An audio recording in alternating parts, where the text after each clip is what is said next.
Global IT के YouTube channel में आप सभी का एक बार फिर से स्वागत है। आज जो हम लोग स्टार्ट करने वाले हैं जो फिटर थ्योरी का आईटी फर्स्ट ईयर के लिए हमारी एमसीक्यू सीरीज चल रही थी, उसका जो है पार्ट 17 सॉल्व करेंगे। ठीक है, जो मैं आपको क्वेश्चन कराऊंगा उसका पीडीएफ आपको कहां से मिलेगा, उसके लिए आपको इस वेबसाइट पर जाना पड़ेगा www.globalit.org। इस वेबसाइट पर जाकर के आप आज का पीडीएफ प्लस इसके पहले के क्वेश्चन के पीडीएफ बिल्कुल आसानी से डाउनलोड कर सकते हैं। कैसे करना मैं थोड़ा सा आपको यहाँ पे बता देता हूँ। आपको अपने फोन के गूगल में सर्च करना है ग्लोबल आईटीआई। जैसे ही सर्च करेंगे पहली वेबसाइट आपको मिल जाएगी globalit.org के नाम से। आपको इस पर क्लिक कर लेना है। क्लिक करेंगे, नया टैब कुछ इस तरह से ओपन हो जाएगा। इसमें जो ऑप्शन है होम, हमारे बारे में नई अपडेट आईटीआई कोर्स आपके मोबाइल में नॉर्मली दिखाई नहीं देंगे। मोबाइल फोन में देखने के लिए आपको क्या करना पड़ेगा, उसके लिए राइट साइड कॉर्नर में 3 डॉट बना हुआ उस पर क्लिक करेंगे, फिर ये सारे ऑप्शन आपके सामने आ जाएंगे। फिर इसमें से आपको आईटीआई कोर्स पे क्लिक कर लेना है। आईटीआई कोर्स पे क्लिक करेंगे, आपको फिटर थ्योरी लिखा हुआ मिल जाएगा। फिटर थ्योरी पे क्लिक कर लीजिए। क्लिक करेंगे, नया टैब ओपन होगा। नीचे को स्लाइड करेंगे, 2 ऑप्शन यहाँ पे है, फिटर थ्योरी फर्स्ट ईयर और नीचे सेकंड ईयर का। आप फर्स्ट ईयर के तो पहले फर्स्ट ईयर वाले पे क्लिक कर लीजिए। इस तरह से टैब ओपन हो जाएगा। ठीक है, नीचे को स्लाइड करके जाना है और यहाँ पे देखिए लिखा हुआ मिल जाएगा fitter theory first year PDF और fitter theory online test series वगैरह भी है। तो यहाँ पर देखिए फर्स्ट ईयर पीडीएफ है। यहाँ पे आप पहले जैसे पहला पार्ट है ना, इस पर क्लिक करेंगे। जैसे ही क्लिक करेंगे इस तरह से ओपन हो जाएगा। देख रहे हैं ना, आपके सामने क्वेश्चन आंसर सब लिखा हुआ है। बिल्कुल आराम से आप देख सकते हैं। अपने मोबाइल फोन में भी कोई दिक्कत नहीं होगा क्योंकि हर एक क्वेश्चन का उसके साथ ही आंसर दे दिया गया है। जैसे आज का जो मैं क्वेश्चन आपको करवाने वाला हूं, लगभग 250 के लगभग है, 241 से 255 तक होगा। तो उसके लिए क्या करना, देखिए यहाँ पे पार्ट 5 है ना, पार्ट 5 एक क्वेश्चन में एक पार्ट में 50 क्वेश्चन है। अब इस पे हमने क्लिक कर लीजिए। देखिए इसमें क्या 201 से शुरू हो गया और कहां तक गया है 217, 18, 19। देखिए कितने क्वेश्चन है, इसमें ज्यादा है क्या, 261 है इस वाले पार्ट में जो पार्ट 5 है। इसमें लगभग कितना क्वेश्चन है, इसमें 61 क्वेश्चन है, जबकि बाकी में 50-50 क्वेश्चन है। तो यहाँ पे जो मैं आज आपको क्वेश्चन कराऊंगा ना वो सब इसमें आपको मिल जाएगा। 241 के आगे वाला आज हम लोग करने वाले हैं। 250, 249 सब क्वेश्चन आज हम लोग करने वाले हैं। तो यहाँ से आप बिल्कुल आसानी से देख सकते हो। ठीक है, चलिए मैंने बता दिया आपको कैसे देखना है। अब क्वेश्चन की तरफ चलेंगे। देखिए पहला क्वेश्चन कह रहा है बाय वार्ड वेल्डिंग टेक्निक में ब्लो पाइप और फिलर रॉड में एंगल मेंटेन किया जाता है। देखिए जहां पर भी ब्लो पाइप का नाम ले या फिर गैस वेल्डिंग टार्च, दोनों एक ही बात है। ब्लो पाइप बोलिए या गैस वेल्डिंग टार्च बोलिए, मतलब कहीं पे ब्लो पाइप का नाम ले लिया इसका मतलब है गैस वेल्डिंग की बात कर रहा है। नॉर्मली हम लोग गैस वेल्डिंग और आर्क वेल्डिंग पढ़ते हैं। आर्क वेल्डिंग जो कि विद्युत के द्वारा वेल्डिंग की जाती है। गैस वेल्डिंग में हम लोग एसिटिलीन गैस और ऑक्सीजन गैस सिलेंडर का यूज करते हैं वेल्डिंग करने के लिए, और आर्क वेल्डिंग में विद्युत का यूज करते हैं। तो जब वहां पे क्या आर्क वेल्डिंग होता है तो वहां पे क्या नाम लेगा, वहां पे इलेक्ट्रोड होल्डर नाम लेगा, जिसमें इलेक्ट्रोड को पकड़ा जाता है और आर्क बनाया जाता है। ठीक है, तो वहां पे इलेक्ट्रोड को पकड़ने वाला जो होता है इलेक्ट्रोड होल्डर होता है, या कह लीजिए इलेक्ट्रोड को जो पिघलाने वाला होता है वो इलेक्ट्रोड होल्डर काम करता है। और गैस वेल्डिंग में ब्लो पाइप कह लीजिए, इसी को क्या एक और नाम से जानते हैं गैस वेल्डिंग टार्च। क्या ब्लो पाइप कहिए या कहिए गैस वेल्डिंग टॉर्च भी बोलते हैं। ठीक है, एक मिनट। ठीक है, अब देखिए पूछा था लेफ्ट वर्ड टेक्निक। देखिए मैंने यहाँ पे दोनों ले रखा है। हमारे पास लेफ्ट वर्ड और राइट वर्ड दो टेक्निक होती है वेल्डिंग करने के लिए। कौन कौन सी, लेफ्ट वर्ड और राइट वर्ड। देखिए इसमें रटने वाली चीज नहीं है, जो इसका नाम है उसी हिसाब से काम है। जैसे लेफ्ट वर्ड वेल्डिंग में बात कर रहा, अभी क्या क्वेश्चन ने पूछा अभी हम लोग बाद में देखते हैं ना। ब्लो पाइप और फिलर रॉड में एंगल की बात किया है कि ब्लो पाइप कितने एंगल पे रखी जाती है और जो उसके साथ फिलर रॉड, क्योंकि भाई ब्लो पाइप या गैस वेल्डिंग टार्च मैंने बताया एक ही बात है। तो ब्लो पाइप या गैस वेल्डिंग टार्च में से क्या फ्लेम निकलेगी, ज्वाला निकलेगी, और ज्वाला क्या करेगी, बेस मेटल को पिघलाएगी और साथ में फिलर रॉड जो पिघल करके उसमें भर जाता है, जो पतला सा लंबी रॉड होती है ना जो पिघल करके वेल्डिंग में भरा जाता है, तो वह भी पिघलता है प्लस बेस मेटल भी, दोनों पिघल करके आपस में मिलकर के एक मजबूत जॉइंट बनाते हैं। तो उनको पिघलाने के लिए हमारा ब्लो पाइप में से जो हमारा क्या ज्वाला निकलता है और पिघलाता किसको, फिलर रॉड को पिघलाता है। तो ये पूछा है कि जो ब्लो पाइप या गैस वेल्डिंग टार्च होगा जिसमें से फ्लेम निकलता है और जो फिलर रॉड हम यूज करते हैं फिल होने के लिए, भरने के लिए। ठीक है, तो फिलर रॉड होता है। तो ये दोनों किस एंगल पे रखे जाते हैं, कौन से वाले टेक्निक में पूछ रहा है, लेफ्ट वर्ड वेल्डिंग टेक्निक में पूछ रहा है, बाएं तरफ वाले। ठीक है, तो यह जो पहला आप देख रहे हैं ना यह लेफ्ट वर्ड टेक्निक है। यह वाला जो फिगर है आपका क्या है, लेफ्ट वर्ड वेल्डिंग टेक्निक है। और इधर जो मैंने दिखा रखा है आप लोगों को राइट वर्ड है। कौन सा है, राइट वर्ड। देखिए लेफ्ट वर्ड मतलब बाएं की तरफ, राइट वर्ड मतलब दाएं की तरफ। जो इनका नाम है वही काम होगा। देखिए लेफ्ट वर्ड वेल्डिंग में क्या होगा, तो इसमें जो हम लोग नोजल यूज करेंगे, जो नोजल जो हमारा ब्लो पाइप या गैस वेल्डिंग टार्च है, अगर हम वेल्डिंग करते हुए क्या है दाहिने से बाएं की तरफ जाते हैं, ये दाहिना साइड है और ये बायां है, तो हम क्या करें, इधर से वेल्डिंग टार्च ऐसे शुरू करें और ऐसे जाए, मतलब किधर से, दाएं से बाएं की तरफ जा रहे हैं। किधर जा रहे हैं, अगर बोला जाए किस साइड को जा रहे हैं, तो बाएं की तरफ। और लेफ्ट वर्ड का मतलब क्या होता है, बाएं तरफ होता है। इसका मतलब अगर हम वेल्डिंग टार्च को बाएं तरफ हमें जाना है तो दाहिने से स्टार्ट करेंगे तभी ना बाएं जाएंगे। तो वही चीज है कि अगर लेफ्ट वर्ड वेल्डिंग कब बोला जाएगा, जब हमारा गैस वेल्डिंग टार्च या फिर कह लीजिए ब्लो पाइप राइट साइड से लेफ्ट साइड की जाए, मतलब राइट से अगर लेफ्ट साइड की ओर हम वेल्डिंग करते हुए जा रहे हैं जॉब पे, तो लेफ्ट वर्ड वेल्डिंग टेक्निक बोला जाएगा। जो काम कर रहे हैं वही नाम है, वही मैंने बोला आपको ना। और राइट वर्ड में कब बोला जाएगा, तो जब हमारी जो गैस वेल्डिंग टार्च है, अब क्या राइट वर्ड है, मतलब दाहिने की तरफ जाए। दाहिने की तरफ कब जाएगा, जब वो बाएं से शुरू होगा। भाई दाहिने की तरफ कब जाएगा, जब बाएं से शुरू होगा। तो जब हम बाएं से दाहिने की तरफ ऐसे पीछे को वेल्डिंग करते हुए आते हैं तो उसे हम लोग बोलते हैं राइट वर्ड वाला टेक्निक। ठीक है, राइट वर्ड वेल्डिंग टेक्निक। तो कितना आसान है, बाएं से दाएं किधर जा रहे हैं, आपको ये ध्यान देना कि जा किधर रहे हैं। हम वेल्डिंग टास्क को देखिए बाएं से शुरू किए, दाएं की तरफ जा रहे हैं, दाएं जा रहे हैं, राइट वर्ड वेल्डिंग टेक्निक। बाएं की तरफ कब बोलेंगे, जब हमने वेल्डिंग को दाहिने से शुरू किया और बाएं की तरफ जा रहे हैं। किधर जा रहे हैं, बाएं की तरफ जा रहे हैं, तो लेफ्ट वर्ड वेल्डिंग टेक्निक। बिल्कुल आसान है। अब बात आएगी एंगल की, तो अभी हम यहाँ पे देखेंगे। ठीक है, यह देखिए ऊपर अलग जॉब दिखाया गया, यह जॉब दिखाएगा कि हमारी ये जॉब है, दो प्लेटों को आपस में जोड़ा जा रहा है। इधर से देखिए, इधर से वेल्डिंग करते हुए हम आगे को बढ़ रहे हैं। ये कौन सा हिस्सा हो गया भाई, आप ऐसे खड़े हो जाइए। ये दाहिना साइड है तो इसका दाहिना हिस्सा हो गया, बायां हाथ है तो बायां हिस्सा हो गया, दाहिना हाथ है तो दाहिना हिस्सा, बायां हाथ है तो बायां वाला हिस्सा। मतलब यार राइट साइड हो गया आपका, इधर क्या हो गया, राइट साइड हो गया, और इधर क्या हो गया, हमारा लेफ्ट साइड हो गया। हम इस वेल्डिंग में देख रहे हैं क्या है, यह हमारी क्या गैस वेल्डिंग टार्च है या ब्लो पाइप कह लीजिए, ब्लो पाइप कहिए या गैस वेल्डिंग टार्च कहिए। और यह क्या है हमारा, यह है हमारा फिलर रॉड। क्या है, फिलर रॉड है। तो देखिए फिलर रॉड है और गैस वेल्डिंग टॉर्च है हमारा। गैस वेल्डिंग टॉर्च इस तरह से रहता है ना, और इसमें इधर क्या होता है, दो पाइपें लगी होती है, एक एसिटिलीन, एक ऑक्सीजन की और एक एसिटिलीन की। दोनों पाइपें इसमें लगी रहती है, दोनों आकर के यहाँ पे मिक्स होती है, फिर यहाँ से ज्वाला के रूप में जलती है। तो यहाँ पे क्या हो रहा है, हम देख रहे हैं वेल्डिंग इधर से इधर की तरफ आ रहे हैं ना, मतलब दाहिने से शुरू कर रहे हैं और किधर जा रहे हैं, बाएं की तरफ जा रहे हैं। इसका मतलब यह जो वेल्डिंग दिखाया गया है कौन सा वाला है, लेफ्ट वर्ड है। ऐसे ही आप पहचानोगे, फिगर में देखेंगे कि वेल्डिंग किधर, देखिए इधर का हिस्सा खाली है और इधर दिखा रखा कि वेल्डिंग हो रखी है। अगर इधर वेल्डिंग हो रखी है, ठीक है, यहां हम देख रहे हैं कि इधर वेल्डिंग हो रखी है और इधर को बढ़ रहा है, इधर खाली है। तो इसका मतलब है कि इधर से शुरू किया है, इधर राइट साइड है तो दाहिने से शुरू किया, किधर जा रहा है, बाएं की तरफ जा रहा है। बाएं की तरफ जा रहा है मतलब किधर जा रहा है यही देखना होता है हमें, बाएं जा रहा है तो मतलब लेफ्ट वर्ड वेल्डिंग हो गया। ठीक है, एंगल कितना होता है, तो देखिए उस चीज को समझने के लिए हमने यहाँ पे थोड़ा सा सिर्फ वेल्डिंग बीट को ही उठा लिया है कि मान लीजिए इस टाइप से है हमारे पास ना। यहाँ पे आपको फिगर में दिख रहा होगा क्लियर, ये चीज हमारे पास है, ये हमारा पार्ट है और इस पार्ट को हम क्या कर रहे हैं, वेल्डिंग कर रहे हैं। देखिए इधर से वेल्डिंग करते हुए, इधर से वेल्डिंग करते हुए हमने दाहिने साइड से, इधर क्या हो गया, ये राइट हो गया हमारा, ये राइट हो गया, और इधर क्या हो गया, लेफ्ट हो गया, इधर लेफ्ट हो गया। तो हम राइट से शुरू किए, लेफ्ट को वेल्डिंग करते हुए आ रहे हैं। ये हमारा क्या है, तो ये हमारा ब्लू पाइप है। ब्लू पाइप मैंने बताया इस टाइप से आपका रहेगा, और इसमें क्या होता है, यहाँ पे एक में ऑक्सीजन और एक में हमारा एसिटिलीन जुड़ा होता है, दोनों आगे जुड़ते हैं, यहाँ मिक्सिंग चेंबर में यहाँ मिक्स होते हैं, फिर बाहर फ्लेम के रूप में जलते हैं। यही हमारा क्या है, यही हमारा है ब्लो पाइप। क्या है, ब्लो पाइप कहिए या मैंने बताया इसी को गैस वेल्डिंग टार्च भी कह सकते हैं। तो जो ब्लो पाइप होती है, हम किधर से किधर चल रहे हैं, मैंने बताया दाहिने से बाएं जा रहे हैं, तो इसका एंगल कितना रहता है, तो इसका जो ये एंगल देखिए, ब्लो पाइप का सेंटर ले लीजिए, ब्लो पाइप का हमने ये सेंटर ले लिया, ये हमारे पास क्या थी, ब्लो पाइप थी। ठीक है, ये आगे निकला वाला हिस्सा, इसका सेंटर ले लिया, तो यहाँ से यहाँ तक जो एंगल बनेगा जॉब से, यह इसका लगभग 60 से 70 डिग्री रहता है। कितना रहता है, 60 डिग्री से 70 डिग्री, पता नहीं लिखा हुआ दिख रहा है कि नहीं, इसलिए मैं अलग से लिख रहा हूँ। ठीक है, कितना होता है, 60 से 70 डिग्री। और यह आगे क्या है, तो देखिए ज्वाला जब जल रही है तो इसके आगे हम लोग क्या लगा रखे हैं, इसके आगे हम लोग लगा रखे हैं फिलर रॉड। यह हमारी क्या है, यह हमारी है फिलर रॉड, जो कि पिघलेगी जो रॉड होती है। ठीक है, इसको कहते हैं हम लोग क्या, फिलर रॉड, फिलर रॉड। तो यह फिलर रॉड का जो एंगल है कितना होगा, तो देखिए इसका एंगल जॉब से कितना होगा, तो यहां से यहां तक होगा, इसका एंगल जो होता है 30 से 40 डिग्री। कितना रहता है, 30 से 40 डिग्री।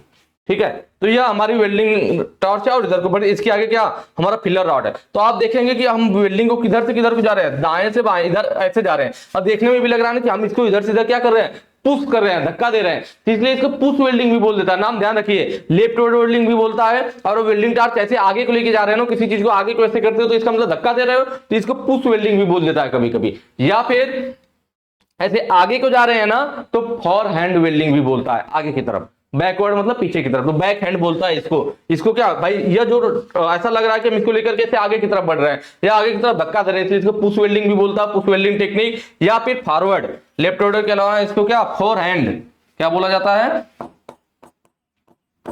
फोर हैंड वेल्डिंग भी बोलते हैं, फोर हैंड वेल्डिंग या फिर पुश वेल्डिंग भी बोलते हैं।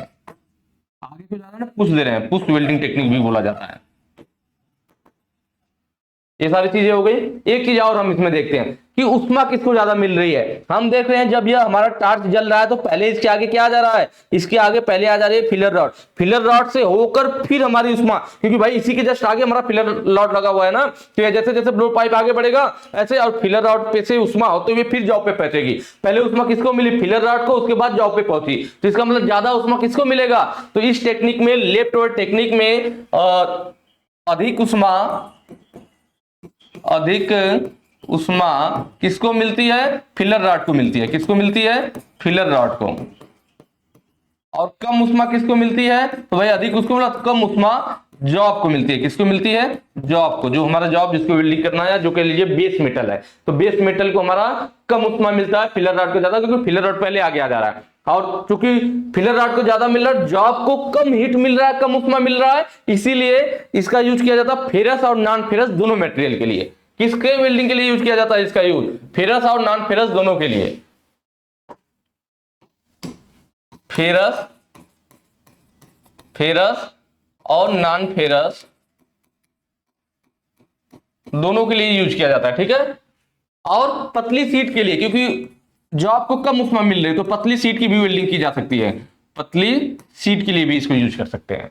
तो ये सारी चीजें डिटेल किसकी होगी, लेफ्ट वर्ड वेल्डिंग में होगी। और यहाँ क्वेश्चन में पूछा भी था कि लेफ्ट वर्ड वेल्डिंग टेक्निक में ब्लो पाइप और फिलर रॉड में एंगल कितना है। पहले ब्लो पाइप का पूछ रहा है, तो ब्लो पाइप में कितना था भाई, यहाँ ब्लो पाइप में देख रहे हैं हम लोग 60 था, एक 60 था, 60 डिग्री से 70 डिग्री, कितना था 60 से 70 डिग्री। और हमारा फिलर रॉड में 30 से 40 डिग्री। ऑप्शन में देखिए पहला ब्लो पाइप का, दूसरा फिलर रॉड का है, तो ब्लो पाइप का 60 और 70 था, तो 70 कहीं दिख रहा है क्या, पहला 60 दिया है, पहला ब्लो पाइप है, पहला 60, पहला 50, 30, 60। देखिए 30, 50, 60 है, 70 वाला नहीं लिया, मतलब इसका पहला वाला वर्ड ले लिया ना, 60 से 70 है तो 60 वाला उठा लिया है। तो देखिए 60 वाला दो ऑप्शन में, इसमें भी 60 वाला है, इसमें भी 60 वाला है। तो अगर इसने ब्लो पाइप का पहला वाला अंक उठाया है, तो हम लोग फिलर रॉड का भी क्या करेंगे, पहला वाला लेंगे। अगर ब्लो पाइप का 70 लेता तो इसका 40 लेते, ब्लो पाइप का 60 लिया है तो हम लोग इसका कौन सा वाला लेंगे, 30 वाला लेंगे। तो 60, 30 किसमें है, तो पहले वाले में 60, 30, ऑप्शन ही सही हो जाएगा, ठीक है। जैसे आपको कंफ्यूजन हो जाता है ना कि 60, 40 भी ले सकते हैं, क्योंकि ये 30 और 40 दोनों होता है, तो ये इसलिए हमें ध्यान देना कि भाई इसका पहला वाला लिया तो इसका भी पहला वाला, तो 60 और 30 ऑप्शन ए सही हो जाएगा, ठीक है। ये लेफ्ट वर्ड की बात होगी। राइट वर्ड भी देख लीजिए, इसी के साथ पूरी कहानी खत्म हो जाए कि मान लीजिए राइट वर्ड भी एग्जाम में आ जाए तो आप आसानी से कर सको। राइट वर्ड में देखिए क्या हो रहा है, यहाँ पे देखिए फिगर में काम अब यहाँ पे बदल गया, इधर क्या था हमारा लेफ्ट था, इधर लेफ्ट था, और इधर क्या था हमारा राइट था। यह देखिए हमारे पास क्या है, यह हमारी ब्लो पाइप है, वेल्डिंग टॉर्च, ठीक है। इसमें मैंने बताया था आपका दोनों हिस्सा ऑक्सीजन और क्लीन वाला इससे जुड़ा रहता है। तो यहाँ पे हम देख रहे हैं, इसमें देखिए फिगर में क्या दिखा कि इधर से वेल्डिंग हो रखा है और इधर को खाली है, मतलब हम बाएं, इधर लेफ्ट था ना, तो बाएं से वेल्डिंग करते हुए दाहिनी तरफ जा रहे हैं, बाएं से वेल्डिंग करते समय दाहिनी तरफ जा रहे हैं। किधर जा रहे हैं, मैंने बोला ना, हमें देखना है किधर जा रहे हैं, दाहिनी तरफ जा रहे हैं, इसका मतलब यह राइट वर्ड वेल्डिंग होगा, दाहिनी तरफ, राइट वर्ड वेल्डिंग। एक क्लियर हो गया। अब हमें एंगल की बात है, तो एंगल यहाँ पे देख लेते हैं। देखिए यह फिगर यानी नीचे जो बना हुआ है ना, यह हमारा क्या हो गया, यह जॉब वाला फिगर हो गया। ये हमारा बेस मेटल है या कह लीजिए जॉब है जिसपे वेल्डिंग की जा रही है, ठीक है। और इसमें देखिए इधर ये पार्ट यहाँ पे वेल्डिंग किया जा चुका है, इधर वेल्डिंग किया गया है, हम इधर खड़े हो जाते हैं, हमारा लेफ्ट है, इधर राइट है, लेफ्ट साइड वेल्डिंग किया गया है और राइट साइड को बढ़ रहे हैं, मतलब लेफ्ट से राइट बढ़ रहे हैं, किधर राइट बढ़ रहे हैं, इसलिए राइट वर्ड वेल्डिंग हो गया। और इसको एक दो नामों से और जानते हैं, ठीक है। राइट वर्ड वेल्डिंग के अलावा हम लोग इसको कह सकते हैं, देखिए किधर को जा रहा है, ऐसे देखिए इसमें वेल्डिंग ऐसे पीछे को किधर को ले जा रहे हैं, गैस पाइप ऐसे धीरे धीरे जो हमारा सॉरी गैस वेल्डिंग टार्च कैसे पीछे को ले जा रहे हैं, तो पुल कह सकते हैं, पुल का मतलब खींचना या ड्रैग भी बोल सकते हैं।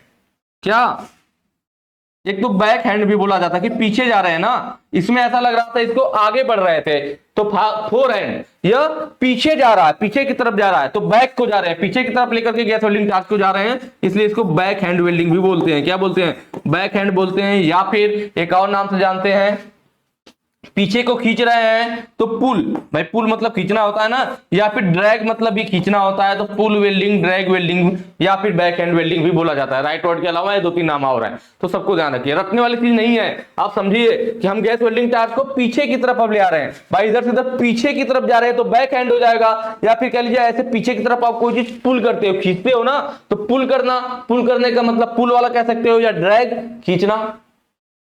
चलिए क्लियर हो गया। अब देखिए यहां पे हमारे पास क्या है, यहां पे हमारे पास है फिलर रॉड, यह हमारा क्या है, यह है हमारा फिलर रॉड, और इधर बना हुआ है हमारा क्या, ब्लो पाइप, जिसमें से हमारी ज्वाला निकलेगी।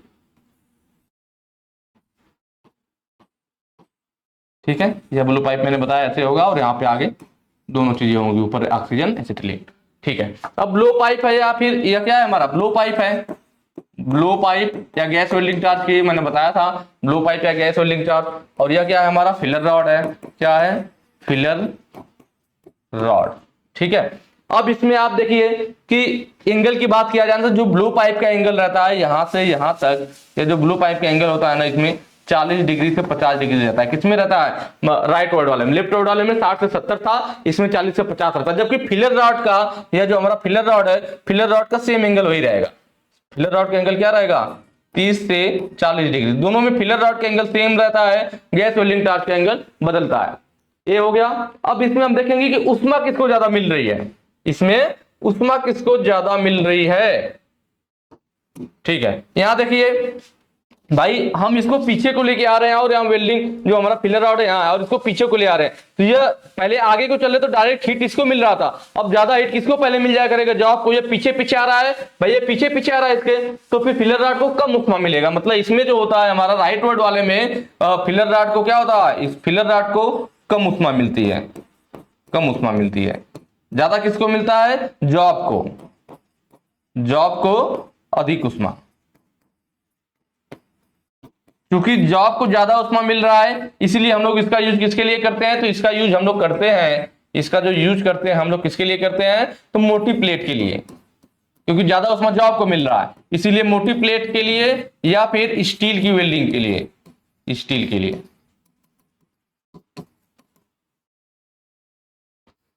ठीक है, मुझे उम्मीद है मैंने आपके सारे पॉइंट क्लियर कर दिए, जो जो दोनों में हो सकता था। इन सब चीजों को नोट कर लीजिएगा ना, इससे ज्यादा इसमें कुछ नहीं आएगा। मैंने एक एक चीजें यूज कहा है, एंगल क्या है, सब चीजें किसको उसमें कम मिल रही है, किसको ज्यादा मिल रही है, सब बता रखा है। इतना आपने पढ़ लिया तो इससे कुछ भी क्वेश्चन बना ले आप 100% करके आओगे। ठीक है, चलिए आगे देखते हैं। कह रहा है वेल्डिंग के दौरान करंट की सेटिंग कौन सा कारक निर्धारित करता है। भाई जब वेल्डिंग होती है तो आपको मालूम ना, वेल्डिंग में क्या हमारा स्टेप डाउन ट्रांसफार्मर हम लोग यूज करते थे, और वो क्या करता था, वोल्टेज को कम कर देता था, करंट को बढ़ा देता था। वोल्टेज को 40 से 100 वोल्ट के बीच रखता है, और करंट को 100 से 1000 एम्पियर के बीच रखता है। तो ये पूछ रहा है कि जो हम करंट को रखते हैं, भाई करंट को कितना रख रहे हैं, 100 से 1000 ना। मैंने आपको बताया, क्या बताया कि भाई जो हमारा वोल्ट रहता है वह 40 से 100 वोल्ट के बीच रहता है। वोल्ट कितना रहता है, 40 से 100 वोल्ट। जबकि करंट की बात किया जाए तो 100 से 1000 एम्पियर रहता है। कितना, 100 से 1000 एम्पियर के बीच रहता है। तो जैसे हम 100 से 1000 एम्पियर रख रहे हैं ना, तो बात यह है कि यार हम कब 100 रखेंगे, या कब 500 रखेंगे, कब 800 रखेंगे, कब 1000 रखेंगे। 100 से 1000 एम्पियर के बीच तो रहता है, लेकिन हम कब कम ले कब ज्यादा ले, या कैसे हमें पता चलेगा। तो यह वही चीज पूछा है कि वेल्डिंग के दौरान करंट की सेटिंग कौन सा कारक निर्धारित करता है, किस पे डिपेंड करता है कि हमारा करंट कम रखे या ज्यादा रखे। तो वह डिपेंड करता है आपका इलेक्ट्रोड के साइज पे। किस पे डिपेंड करता है, इलेक्ट्रोड के साइज पे डिपेंड करता है कि हमें करंट को कम रखना है या ज्यादा रखना है। अब यहां ऑप्शन में देखिए, क्या कहीं पे इलेक्ट्रोड का साइज ऑप्शन में है, नहीं। यहां पे तो इलेक्ट्रोड की साइज का नाम नहीं लिया, इलेक्ट्रोड की लंबाई, इलेक्ट्रोड का व्यास बोल रहा है। तो अब हमें यहां पे पता होना चाहिए, क्या पता होना चाहिए कि इलेक्ट्रोड का साइज किससे लिया जाता है, इलेक्ट्रोड का साइज। तो इलेक्ट्रोड का जो साइज होता है वह लिया जाता है किससे, कोर वायर के डायामीटर से। कोर वायर के डायामीटर से, मतलब व्यास से, डायामीटर का मतलब व्यास से। ठीक है, अब यहां पे आप देखोगे भाई इलेक्ट्रोड का साइज हम कोर वायर के डायमीटर से ले रहे हैं, व्यास से ले रहे हैं। अब कहोगे कोर वायर क्या आ गया, तो उसके लिए एक मैं फिगर बना देता हूं यहाँ छोटा सा, सब क्लियर हो जाएगा। भाई कोर वायर क्या होता है, देखिए हमारे पास क्या होता है, हमारे पास जो फिलर रॉड होता है ना, फिलर रॉड के अंदर हमारी इस तरह से क्या रहती है, फिलर रॉड के अंदर इस तरह से हमारा एक वायर होता है, ठीक है। यह ऐसे एक वायर होता है, मैंने बताया था वो वायर किसका बना होगा, तो मैंने पिछली वीडियो में बताया था कि जिस मटेरियल का हमें वेल्डिंग करना था, स्टील का वेल्डिंग करनी है तो स्टील का ले लेंगे, ठीक है। माइल्ड स्टील का करना है आपको, मतलब जिस मटेरियल का भी वेल्डिंग करना है उसी मटेरियल का हम लोग क्या करते हैं, रॉड आयरन करना था, रॉड आयरन का मतलब उसी मटेरियल का हमारा एक कोर वायर रहेगा। ये वायर होता है, गोल सा वायर होता है जो कि हमारा मेटल का बना होगा, तो जिस मेटल की वेल्डिंग करना होगा यह वायर या तार हमारा उसी मेटल का बना होगा। अब इसके आप कहोगे यार हम तो देखते हैं जो वेल्डिंग करने वाली फिलर रॉड होती है इस टाइप से नहीं दिखती, वो अलग ही गोल टाइप की दिखती है, अब बस वायर इतना ही निकला होता है, तो उसके ऊपर क्या फ्लक्स चढ़ा होता है, क्या चढ़ा होता है, इसके ऊपर ऐसे फ्लक्स चढ़ा होता है, इसी वजह से ये देखने में मोटी लगती है, इस तरह से फ्लक्स चढ़ा होता है, ठीक है। तो कोर वायर हो गया और इसके ऊपर क्या है, फ्लक्स चढ़ा दिया जाता है जो कि हमारी बाहरी वातावरण वगैरह से सुरक्षा करता है। जब वेल्डिंग पिघलती है तो उनको बाहरी गैसों से अपक्रिया नहीं करने देता है, वो फ्लक्स हमारा सुरक्षा करता है उसकी वेल्डिंग बिट की, ठीक है, और उन्हें पिघलने में भी मदद करता है। तो यह देखिए हमारा अंदर का जो यह क्या हो गया, तो अगर हमसे पूछा जाए कि भाई इलेक्ट्रोड का साइज क्या है तो हमें पूरा ये नहीं नापेंगे कि हमने पूरा इसको फ्लक्स सहित माप दिया, नहीं, यह जो हिस्सा बाहर निकला हुआ है ना जिसको हम लोग इलेक्ट्रोड में पकड़ते हैं, इस वाले पार्ट के डाया को देखते हैं, मतलब इस वाले डाया को देखा जाता है कि इस कोर वायर का डाया कितना है, इसी को मैं कोर वायर कह रहा था ना, इसका डाया देखा जाएगा ना, इसका डाया, इस कोर वायर का डाया कितना है, तो वही हमारा क्या होता है, कोर वायर, इसी को क्या कहते हैं, यही जो हमारा क्या है, कोर वायर है, कोर वायर। तो इसके डायमीटर से इलेक्ट्रोड का साइज लिया जाता है, आई बात समझ में। तो इलेक्ट्रोड का साइज कोर वायर के डायमीटर से कहिए, इलेक्ट्रोड के व्यास से कहिए, दोनों की बात हो गई। तो मैंने बताया आपको कि करंट किस पे डिपेंड करेगा, इलेक्ट्रोड के साइज में डिपेंड करेगा, साइज कम है या ज्यादा है उस पर डिपेंड करेगा कि हमारा करंट कम रखा जाएगा या ज्यादा रखा जाएगा। तो अब इलेक्ट्रोड का साइज कहां से होता है, तो इलेक्ट्रोड का जो साइज लिया जाता है वो इलेक्ट्रोड के व्यास से लिया जाता है, या कह लीजिए कोर वायर के डायामीटर से लिया जाता है। दोनों चीज ध्यान रखिएगा, यहां से एक और क्वेश्चन आपको याद हो जाएगा, ठीक है, ऑप्शन डी आपका सही हो जाएगा। अगले क्वेश्चन पे चलेंगे। अगला कह रहा है देखिए, स्टेप डाउन ट्रांसफार्मर में वेल्डिंग के लिए ओसीवी क्या है जो मुख्य आपूर्ति वोल्टेज को कम करता है। देखिए स्टेप डाउन ट्रांसफार्मर की बात कर रहा है, मैंने आपको बताया था एसी ट्रांसफार्मर वेल्डिंग में कि जो आपके एसी ट्रांसफार्मर वेल्डिंग होती है उसमें हमारा स्टेप डाउन ट्रांसफार्मर यूज किया जाता है, क्योंकि वेल्डिंग के लिए हमें वोल्टेज कम और करंट ज्यादा चाहिए होता है। जो हमारे घरों में वोल्टेज आती है वो 220 440 इस टाइप वाली आती है, तो फिर हमें क्या करना है भाई, हमें वोल्टेज कम चाहिए। वोल्टेज कितना चाहिए, तो वोल्टेज 40 से 100 के बीच हमें वोल्टेज चाहिए, ठीक है, 40 से 100 के वोल्ट चाहिए, और करंट हमें 100 से 1000 एम्पियर के लगभग चाहिए, ठीक है। तो जो यहां पे बात कर रहा है स्टेप डाउन का मतलब क्या है, जो स्टेप डाउन ट्रांसफार्मर होता है या डाउन कर देता है, स्टेप डाउन कर देगा, किसको डाउन कर देगा, वो डाउन कर देता है वोल्टेज को। स्टेप डाउन ट्रांसफार्मर वोल्टेज को कम कर देता है और करंट को बढ़ा देता है। स्टेप डाउन ट्रांसफार्मर क्या करता है, वोल्टेज को कम करता है, करंट को बढ़ा देता है। तो इसीलिए एसी वेल्डिंग ट्रांसफार्मर में स्टेप डाउन ट्रांसफार्मर यूज किया जाता है। और ये जो ओसीवी लिखा है ना, ओसीवी का मतलब है, ओसीवी मतलब open circuit voltage, open circuit voltage, ठीक है, ओपन सर्किट वोल्टेज। तो यही पूछा है कि जो हमारे स्टेप डाउन ट्रांसफार्मर में वेल्डिंग के लिए ओसीवी क्या है, मतलब ओपन सर्किट वोल्टेज क्या होता है जो मुख्य आपूर्ति वोल्टेज को कम करता है। तो ओपन सर्किट वोल्टेज मतलब मुख्य आपूर्ति वोल्टेज को घटा करके कितने पे ला देते हैं हम लोग, तो वो ला देते हैं 40 और 100 वोल्ट के बीच में। तो ऑप्शन ए यहाँ पे सही हो जाएगा, ठीक है। चलिए नेक्स्ट क्वेश्चन पे चलेंगे।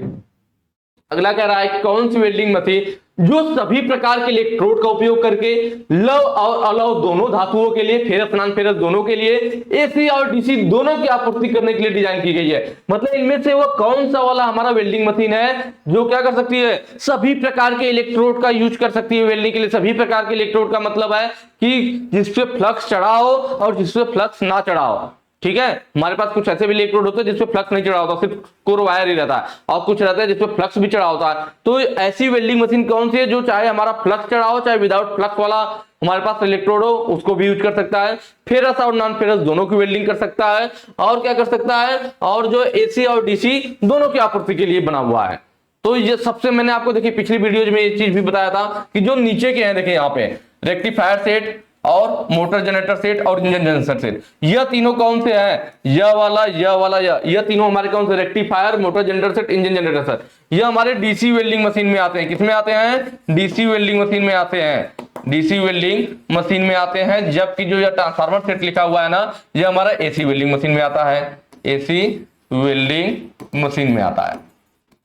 ठीक है, फिर मैंने आपको बताया भी था कि जो भी हमारी एसी मशीन है इनमें मैंने बताया था कि सबसे अच्छा हमारे पास क्या होता है। देखिए transformer set, motor generator, engine generator, ये सब क्या है मैं पिछली वीडियो में बता चुका हूं, तो यहाँ पे हम लोग टाइम खराब नहीं करेंगे ना। इंजन जनरेटर वाला मैंने बताया था, जब हमें कहीं ऐसी जगह पे वेल्डिंग करना हो जहां पे आपूर्ति बिजली नहीं उपलब्ध हो, जब बिजली नहीं उपलब्ध होगी तो ऐसे जगहों पे क्या इंजन में तेल डाल करके हम लोग उससे बिजली जनरेट कर लेंगे ना। जैसे जनरेटर होता है भाई, उसमें तेल डाल करके हम लोग जनरेट कर लेते हैं। तो जहां पे विद्युत उपलब्ध नहीं होता है वहां पर हम लोग इस वाली वेल्डिंग मशीन का यूज करते हैं, इंजन जनरेटर सेट। हालांकि ये बहुत महंगा पड़ता है।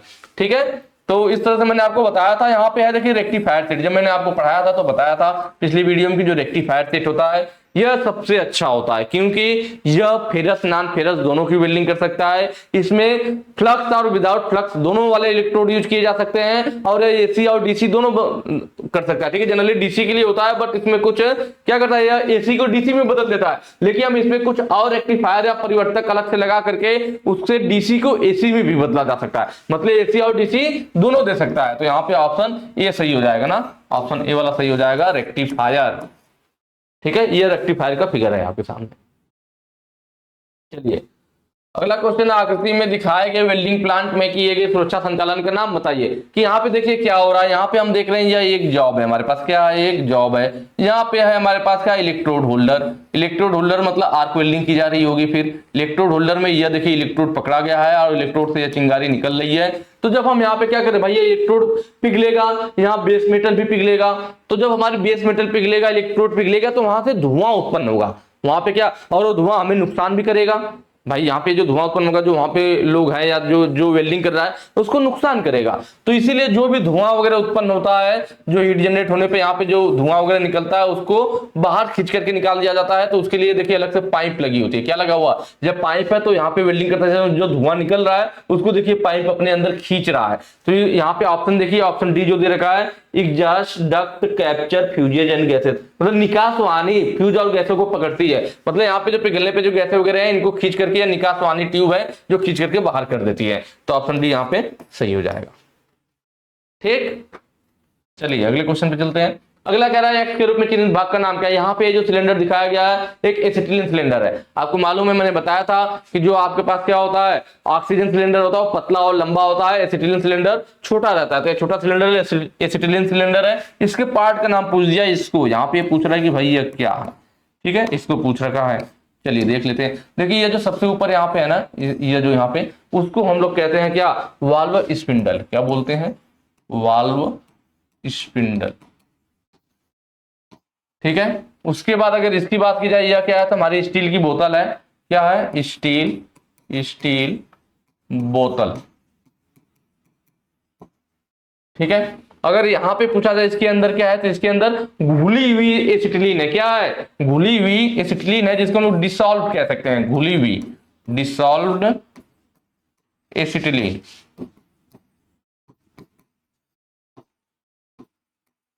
ठीक है, डिसॉल्व्ड एसिटिलीन। और यह जो लास्ट में जो पूछ रखा है, तो यह हमारा क्या है, यह सेफ्टी प्लग या फ्यूज प्लग, दो नामों से जाना जाता है। सेफ्टी प्लग भी कहते हैं और कभी कभी इसको फ्यूज प्लग भी बोलता है। क्या बोलता है, फ्यूज प्लग भी बोलता है। ठीक है, ये जो यहाँ पे है, ये किस लिए लगा होता है, तो जो कभी कभी हमारे गैसों का टेम्परेचर क्या होता है ना, बहुत ज्यादा बढ़ जाता है। मान लीजिए जब टेम्परेचर ज्यादा होगा, तो जब गैसों का टेम्परेचर ज्यादा बढ़ता है, तो जब गैस का टेम्परेचर कितना पहुंच जाए, 104 डिग्री सेल्सियस पे जब वो पहुंचता है, तो यह जो सेफ्टी प्लग या फ्यूज प्लग लगा होता है, या क्या होता है, इस टेम्परेचर पे पहुंचने पर यह पिघल जाता है। उसका गलनांक कितना, 104 डिग्री सेल्सियस है। तो जब कभी गैसों का तापमान अचानक से बढ़ने लगे तो क्या होगा, अगर मान लीजिए अगर आप या सेफ्टी प्लग नहीं लगाए होते, तो किसी वजह से गैसों में अगर अचानक से उसमें कुछ रिएक्शन उसका टेम्परेचर बहुत ज्यादा बढ़ जाता, तो सिलेंडर फट जाता और वहां पे जान माल दोनों की हानि होती ना। आपका मतलब माल का मतलब आपको सिलेंडर का नुकसान हो गया, जान का मतलब जो वहां पे है जितने लोगों को चोट लगी, किसी की दुर्घटना में मृत्यु भी हो सकती है, तो जान माल दोनों की नुकसान हो जाता। तो इसीलिए क्या किया गया, इस सिलेंडर में सेफ्टी प्लग या फ्यूज प्लग लगाया गया, जो कि कभी अगर अचानक से कुछ ऐसे केस हो, तो फिर अगर टेम्परेचर बढ़ने लगे अगर गैस का, तो 104 डिग्री सेल्सियस पे पहुंचती है, जो है फ्यूज प्लग या सेफ्टी प्लग पिघल जाता है और गैसें बाहर वायुमंडल में चली जाती है और सब लोग वहां पे सुरक्षित बच जाते हैं। ठीक है, चलिए तो यहाँ पे ऑप्शन क्या हो गया, पहला ऑप्शन दे रखा है सेफ्टी प्लग। नेक्स्ट क्वेश्चन पे चलेंगे। अगला कह रहा है कि वेल्ड दिशा में उत्पन्न होने वाली विकृति का क्या नाम है। कि अगर आप वेल्डिंग कर रहे हैं और उसमें विकृति का मतलब क्या, मतलब जो जॉब है उसमें परिवर्तन आ जाना, दिक्कत आ जाना ना। विकृति का मतलब एक तरह से आप दोष समझ गए, किसी के अंदर विकृति है मतलब उसके अंदर दोष है। तो अगर वेल्डिंग करते समय उसमें किसी टाइप की विकृति आ जाए तो कैसा आ रहा है, विकृति कर रहा है वेल्ड दिशा में उत्पन्न होने वाले, जिधर वेल्डिंग कर रहे हैं उसी दिशा में विकृति उत्पन्न हो जाए, डिस्टॉर्शन उत्पन्न हो जाए तो उसको क्या कहते हैं। तो जिस दिशा में वेल्डिंग कर रहे हैं अगर उसी दिशा में अगर हमारी विकृति होती है तो उसको बोला जाता है क्या, अनुदैर्ध्य विकृति। क्या बोलते हैं, अनुदैर्ध्य विकृति बोलते हैं। अनुदैर्ध्य विकृति को हम लोग क्या कहते हैं, लॉन्गिट्यूडनल। यहाँ पे ऑप्शन देखें ना, देखिए हिंदी वाला नहीं दे रखा है, इंग्लिश ही दे रखा है। लॉन्गिट्यूडनल डिस्टॉर्शन या अनुदैर्ध्य विकृति के ये दोनों एक ही बात है। तो वेल्ड की दिशा में अगर हमारी उत्पन्न हो जाती है तो उसको बोलते हैं। ठीक है, चलिए नेक्स्ट क्वेश्चन पे चलेंगे। अगला कह रहा है कि वेल्डिंग और कटिंग ऑपरेशन में के दौरान कोण में धातु के किनारे का नाम क्या है। कि वेल्डिंग और कटिंग के समय हम लोग क्या करें, अगर धातु के किनारे किसी एंगल पर बना दे। कोण का मतलब क्या, कि अगर वेल्डिंग कर रहे हैं या फिर हम कटिंग कर रहे हैं, भाई हमारा वेल्डिंग भी किया जाता है और कटिंग भी किया जाता है ना। वेल्डिंग के दौरान हम क्या, एक कटिंग वाला भी ऑपरेशन आता है। कटिंग वाली जो हमारी ब्लो पाइप रहती है ना, उसमें क्या होता है, हमारा कटिंग वाली जो हमारी ओर रहती है उसमें 90 डिग्री पे उसका नोजल मुड़ा होता है, जबकि वेल्डिंग वाला 120 डिग्री पे रहता है। दोनों में डिफरेंस है। देखिए वेल्डिंग हो या कटिंग हो, बोल रहा है वेल्डिंग या कटिंग में, जैसे मान लीजिए हम वेल्डिंग करते हैं तो वेल्डिंग करते समय क्या करते हैं, जो हमारे पास बेस मेटल दो धातु होते हैं जिनको जोड़ना होता है तो आगे वाला हिस्सा ऐसे एक एंगल पे टेपर कर देते हैं। वैसे इधर वाले को भी क्या करते हैं, एक एंगल पे टेपर कर देते हैं। और फिर इसमें क्या करते हैं, अपना फिलर रॉड वगैरह भरते हैं, तो फिर फिलर रॉड पिघलता है, फिर इन दोनों को भी आपस में पिघला करके जोड़ देता है। तो ये जो टेपर किया हुआ हिस्सा है इसको हम लोग क्या बोलते हैं, बीवेल बोलते हैं। क्या बोलते हैं, बीवेल बोलते हैं। यह वेल्डिंग में होता है। ऐसे ही क्या कटिंग के समय भी होता है। कटिंग के समय अगर मान लीजिए कोई हमारे पास क्या है, मेटल है, कोई मेटल है और उसको काटते समय हम लोग क्या करें, सीधा ना चला करके उसको टेपर, मतलब कटिंग करते सीधा चलाएंगे सीधा कट जाएगा। टेपर चला दे 45 डिग्री पे 60 डिग्री पे कुछ टेपर चला दे तो इसका किनारा कैसे ऐसे कट जाएगा, और कटेगा तो किनारा कटेगा तो वहां पे ऐसे टेपर बन जाएगा। तो क्या बन जाएगा यह किनारा, तो जब बन जाएगा बीवेल। तो वही कह रहा है कि वेल्डिंग और कटिंग ऑपरेशन के दौरान अगर हम किसी एंगल पे धातु के किनारे अगर है तो वो क्या कहलाएगा। तो चाहे वेल्डिंग के समय हम धातु किनारे एंगल पे बनाए, चाहे कटिंग के समय उसे तिरछा चला करके एंगल पे काट दे, दोनों हमारे क्या कहलाते हैं, बीवेल कहलाते हैं। तो ऑप्शन सी यहाँ पे सही हो जाएगा। क्या हो जाएगा, बीवेल। ठीक है, एक दो पॉइंट और वो भी सब चीजें देख लीजिए। क्या, जैसे यह कर्व है, कर्व क्या होता है, तो कर्व हमारा बनता है वेल्डिंग में जब हम कटिंग करते हैं। वेल्डिंग के दौरान जब हम लोग वेल्डिंग से क्या करते हैं, कटिंग करते हैं, तब उस समय बनता है। उस समय क्या होता है कि जो हमारी कटिंग टार्च होती है ना, तो वेल्डिंग कटिंग टार्च जो कटाई करती है उसमें क्या होते हैं 4 या 6 इस तरह से आगे का उसका हिस्सा होता है ना, उसमें क्या होता है चारों तरफ किसी में 4 किसी में 6 भी होते हैं, होल ऐसे बने होते हैं जिसे हम लोग प्री हीटिंग होल कहते हैं। इनको क्या कहते हैं, प्री हीटिंग होल कहते हैं। वेल्डिंग टॉर्च के आगे का हिस्सा बना रहा हूं, नोजल के आगे का हिस्सा बना रहा हूं, उसमें से 4 होल बने होते हैं जिसे हम लोग क्या कहते हैं, प्री हीटिंग होल कहते हैं। ठीक है, और बीच में सेंटर में एक बड़ा सुराख होता है जो हमारा क्या होता है, ऑक्सीजन वाला होता है। जो मेन हमारा सेंटर में जो बड़ा सुराख है ऑक्सीजन वाला, और जो चारों किनारे होते हैं उसे प्री हीटिंग होल बोला जाता है। मतलब इसमें से ऑक्सीजन आती है, पहले ऑक्सीजन नहीं आएगा। पहले क्या होगा, जब आप कटिंग करना होगा आपको किसी मटेरियल का ना, पहले या इनमें से फ्लेम निकलेगा। ठीक है, फ्लेम जलकर निकलेगी और वो क्या करेगा, जिस मटेरियल को काटना पहले उसे हीट करेगा। वो जब लाल तप्त गर्म हो जाएगा ना, तो उसके बाद फिर बाद में क्या करते हैं, उस पे इस ऑक्सीजन का, इसमें से जो ऑक्सीजन वाला, फिर इसके वाल्व को चालू करते हैं और इसमें से तेज प्रवाह के साथ ऑक्सीजन आता है। और उससे क्या होता है, ऑक्सीजन जब गर्म हुए तप्त लोहे पे जब वो ऑक्सीजन पड़ती है ना, तो उसका टेम्परेचर क्या, ऑक्सीकरण होता है। ऑक्सीकरण की वजह से, ऑक्सीडाइजेशन की वजह से उसका टेम्परेचर बहुत ज्यादा बढ़ जाता है और वो मेटल कट करके अलग हो जाता है। ठीक है, या तो दूसरे शब्दों में देखा जाए तो क्या होता है, देखिए हमने क्या किया, मेटल को गर्म करेंगे। पहले क्या करेंगे, प्री हीटिंग होल, पहले इसमें से ऑक्सीजन नहीं आएगी, ये बंद है, ये वाला ऑक्सीजन वाला वाल्व बंद है, बस इन चारों होल में से 4 या 6 होल होते हैं, तो उसमें से हमारी ज्वाला निकलती है और उसको प्री हीट करता है। मतलब पहले कटाई से पहले इसको हीट किया जाता है, उसको प्री हीट बोलते हैं। तो पहले इसको जब प्री हीट होता है, जब यह गर्म होता है, लाल तत्व गर्म होकर हल्का हल्का पिघलने लगता है ना, तो जब हमारा मेटल पिघलता है तो क्या होता है, यह इसके ऑक्साइड, मेटल में क्या ऑक्साइड और अशुद्धियां होंगी, तो पिघल करके इसमें मेटल के ऑक्साइड, जो धातु के ऑक्साइड और अशुद्धियां भी इसमें मिल जाते हैं। जब ऑक्साइड के अशुद्धियां भी मिलती है, लोहे के धातु का ऑक्साइड और अशुद्धियां पिघल करके इसमें मिलते हैं, तो वह जो तैयार होता है उसको कर्फ बोलते हैं। जब यहाँ पे प्री हीट होगा तो क्या होगा, लाल तप्त होकर के वो पिघलेगा हल्का हल्का, और उसमें क्या होंगे, धातु के ऑक्साइड और अशुद्धियां मिल जाएंगी। क्या, धातु के ऑक्साइड और अशुद्धियां मिल जाती हैं, अशुद्धियां मिल जाती हैं, जिसको जब यहाँ पे मिल जाती है उसी को हम लोग क्या कहते हैं, कर्फ कहते हैं। क्या कहते हैं? कर्फ कहते हैं। जब धातु की ऑक्साइड और औषधियां मिल जाती है पिघल करके, उसी को कर्फ बोला जाता है। फिर ऑक्सीजन का तेज प्रवाह इसी कर्फ के ऊपर करते हैं। जब कर्फ की करते हैं तो कर्फ का टेम्परेचर बहुत ज्यादा होता है और यह कट करके अलग हो जाता है। तो कर्व क्या होता है समझ में आया होगा।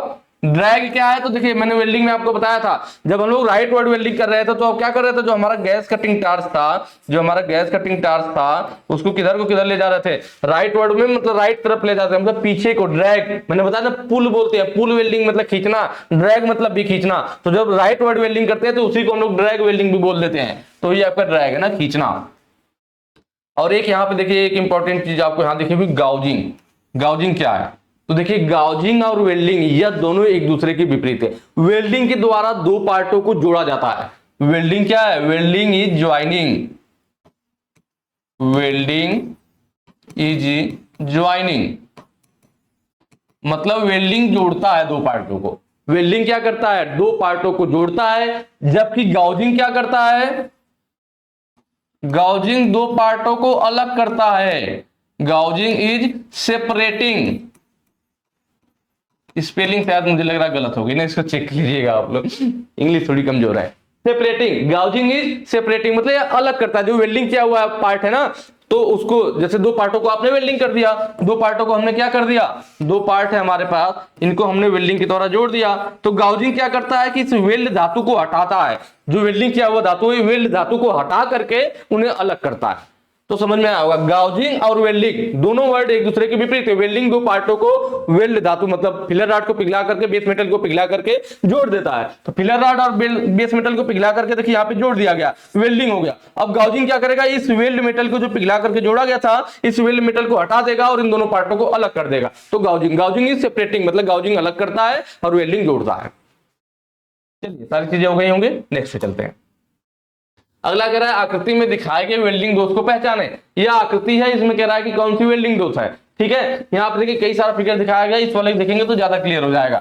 क्या होता है ना, जब हम स्टार्टिंग में गैस वेल्डिंग टार्च, ठीक है, वेल्डिंग दोष की पता है ना, तो स्टार्टिंग हम लोग क्या फ्लेम जलाते हैं या फिर कह लीजिए आर्क बनाते हैं, आर्क वेल्डिंग करेंगे तो आर्क बनाएंगे। तो जब आप स्टार्टिंग में आर्क बनाते हो ना, तो क्या होता है, बहुत तेज उसकी मतलब वो बनता, आर्क बनता, तेज उसका उष्मा रहता है, हीट रहता है। तो जब आप वो डायरेक्ट पहली बार जाते हो, जब पहली बार फ्लेम जले, पहली बार आर्क बने, आप डायरेक्ट अगर मेटल की तरफ कर दोगे तो आप पे तेजी से आपका क्या पड़ेगा, हीट पड़ेगा, और वो क्या करेगा, मेटल को ज्यादा पिघला देगा।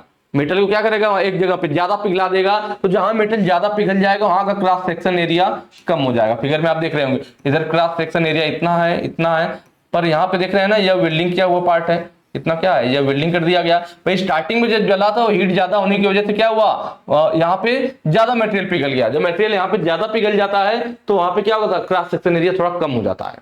यहाँ पे हम देख रहे हैं कि मटेरियल अधिक पिघल गया तो क्रॉस सेक्शन एरिया कम हो गया, तो यह थोड़ा हमारा पार्ट कमजोर भी हो जाता है। तो इसी को क्या देखिए, अंदर को कट गया ना, तो इसी को अंडर कट कहते हैं। क्या बोलते हैं, अंडर कट बोलते हैं। ये स्टार्टिंग में दिक्कत होता है, अगर आपने डायरेक्ट स्टार्टिंग में जला करके वेल्डिंग पार्ट के सामने ही जला दिया तो सीधे उस पे हीट जाएगा और वो ज्यादा पार्ट वहां पे पिघल जाएगा, तो एक अंडर कट बन जाएगा, उसी को अंडर कट कहते हैं। और यहाँ का क्रॉस सेक्शन एरिया कम हो जाता है, जिससे पार्ट कमजोर हो जाता है। क्रैकिंग क्या है, तो देखिए जब हम लोग वेल्डिंग करते हैं तो हमारे पास दो प्लेटें हैं, मान लीजिए एक प्लेट ए है और एक प्लेट ए है, दोनों को हमने क्या किया, वेल्डिंग बीट में दोनों को जोड़ा, तो वेल्डिंग बीट हमारी तैयार हो गई। भाई जब मेटल क्या होता है, यह भी बेस मेटल पिघलेगा, यह दोनों पिघलेगा और फिलर रॉड भी पिघलेगी, तीनों पिघल करके आपस में मिल जाते हैं और फिर ठंडा होकर के मजबूत जोड़ बनाते हैं। तो यह जो जोड़ बनता है ना, इसको हम लोग क्या कहते हैं, इसी को हम लोग वेल्डिंग बीट कहते हैं। क्या कहते हैं, वेल्डिंग बीट कहते हैं।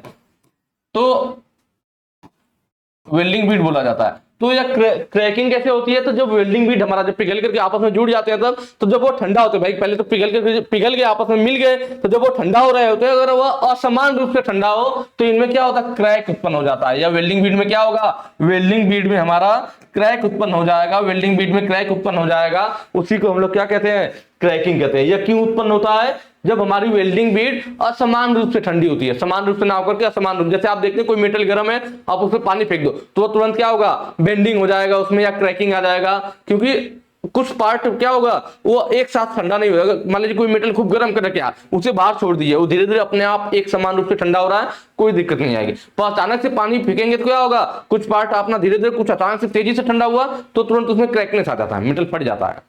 तो क्यों, असमान रूप से ठंडा होने की वजह से। तो सामान्य रूप से जब ठंडा होता है तब क्रैकिंग आती है वेल्डिंग फीड में। लैक ऑफ फ्यूजन क्या है, तो जब हमारा क्या हो, लैक ऑफ फ्यूजन मतलब पिघलने की कमी, जब हमारा फिलर रॉड और जो बेस मेटल है जिनको जोड़ना होता है वो बेस मेटल कहलाते हैं, जिन धातु को जोड़ना है, और वो फिलर रॉड है, दोनों पिघल करके अच्छे से आपस में नहीं मिलते हैं, तो वह होता है लैक ऑफ फ्यूजन, फ्यूजन की कमी। क्योंकि भाई पिघलने की कमी है तो क्या होता है, आपका फिलर रॉड उसमें जाकर के जम जाता है, आपका बेस मेटल मतलब उतना बढ़िया ज्वाइंट नहीं तैयार होगा। फिलर रॉड पिघल करके क्या करेगा, इन दो पार्टों के बीच में भर जाएगा और पता चला हमारा बेस मेटल पिघल करके इससे मिला ही नहीं।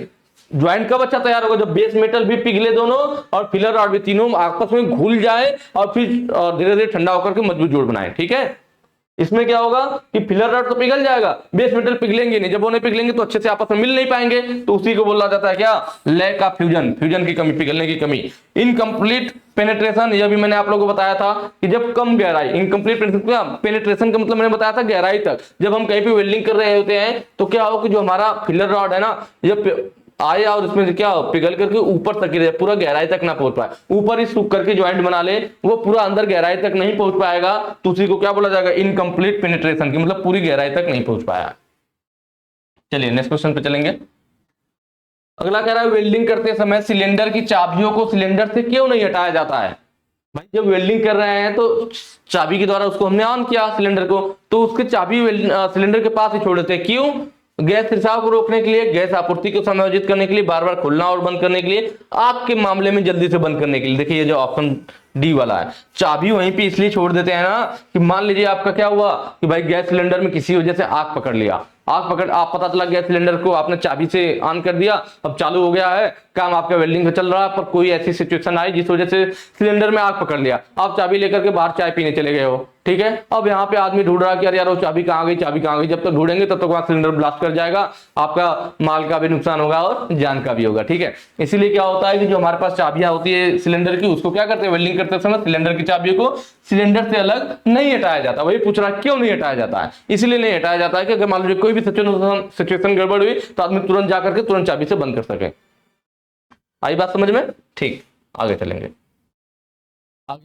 रेगुलेटर को जोड़ने से पहले सिलेंडर वाल्व सॉकेट को कौन सी प्रक्रिया ब्लो आउट कर देती है। यह कह रहा है ना कि जब हम लोग सिलेंडर में रेगुलेटर लगाते हैं तो रेगुलेटर लगाने के बाद उसके पाइप लगाने से पहले हम क्या करते हैं, रेगुलेटर को थोड़ा सा ऑन करते हैं, जिससे सिलेंडर की गैस रेगुलेटर से होते हुए बाहर थोड़ा वायुमंडल में चली जाती है, फिर उसको बंद कर देते हैं। ऐसा क्यों करते हैं, ऐसा इसलिए करते हैं जिससे रेगुलेटर की वाल्व आउट सीट वगैरह साफ हो जाएगा, उसमें थोड़ी बहुत गंदगी हो। अगर आप डायरेक्ट पाइप लगा दोगे और पाइप को आप जहां लगाओगे आप ऑन करोगे, जो भी रेगुलेटर में गंदगी वो सीधे पाइप से होकर उस पार्ट में चली जाएगी, आपकी वेल्डिंग मशीन में चली जाएगी, गैस वेल्डिंग टार्च में चली जाएगी, तो वो भाई नुकसानदायक है ना।